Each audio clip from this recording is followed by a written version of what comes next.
Hello সবাইকে, আসসালামু আলাইকুম। কেমন আছো তোমরা সবাই? আশা করব সবাই ভালো আছো। গ্রাম যে কত সুন্দর একটা শান্তির জায়গা সেটা একমাত্র আমরাই বুঝি। তো গাছে থাকা টকটকে কাঁচা আম ঝুলে থাকতে দেখে আর লোভ সামলাতে পারছিলাম না, তাই ভাবলাম আজকে একটু কাঁচা আম ভর্তা করে ফেলি। ঠান্ডায় আমার গলাটা বসে পড়েছে, তো চলো তাহলে আমরা আম ভর্তাটা করে ফেলি। আমি আবার ভিডিওতে এসে কথা বলতে পারি না, আমার কথা আসে না, আমি কি বলবো আমি সেটাই বুঝতে পারি না। এই তো কয়েকটা আম নিয়েছি আমি, কিছু বাকি আছে আর কিছু ছিলা হয়ে গেছে। সাথে এটা আমার আপন ছোট বোন, তো সে আম ভর্তার জন্য দাঁড়ায় আছে। তো আমি ভাবছিলাম হয়তো বা আমরা কয়েকজনই, 2-3 জন আর কি। তারপরে যখন আম ভর্তা করা শুরু করে দিলাম, আস্তে আস্তে দেখি মানুষ বাড়তেছেই।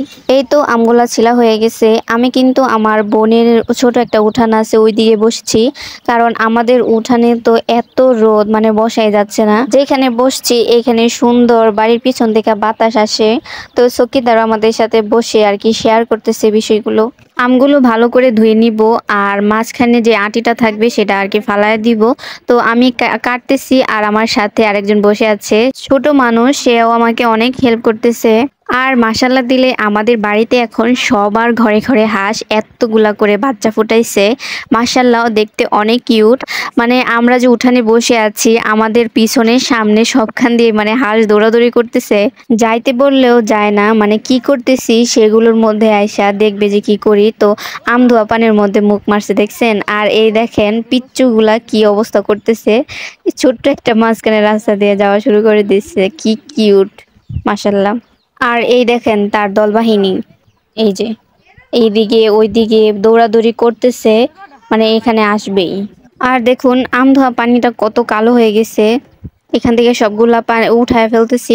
আবার আমগুলো সুন্দর করে আমি ধুয়ে নিয়েছিলাম, আর এই মেশিনের সাহায্যে কিন্তু আমগুলো একেবারে চিকন চিকন করে ফেলবো। সে আমাকে কিছুই করতে দিবে না, তো হাত থেকে কেড়ে নিয়ে তারপরে সে কাটা শুরু করে দিছে। তো আমি বসে বসে দেখতেছিলাম, আর বাচ্চারা কি করতেছিল সেটা খেয়াল করতেছিলাম। কে কিভাবে আম ভর্তা বানিয়ে খান। আমি তো এখানে শুকনা মরিচ আর শুধু চিনি নিয়েছি, আর একটু লবণ দিলেই ভর্তা হয়ে যাবে। বাচ্চাদের জন্য কোথাও শান্তি নাই বাবা, একটুর জন্য বেঁচে গেছি।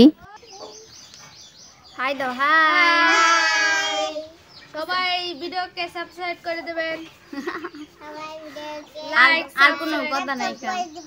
আজকে আমরা কি বানাবো? কে কে খাও? আম ভর্তা কইছে। বড় আপু ভাবছিল মনে হয় আলু ভর্তা বলছে সবাই, এর জন্য হাসা শুরু করে দিয়েছে ক্যামেরার বাইরে থেকে। কে কে খাবে আম ভর্তা? নাজাত পরে উঠাইছো, নাজাত পরে খাইবা তাইলে।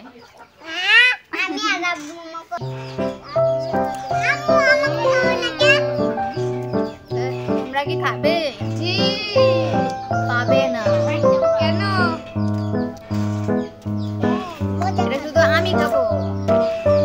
এখন ভর্তা খাওয়া শুরু করে দিই, ঠিক আছে?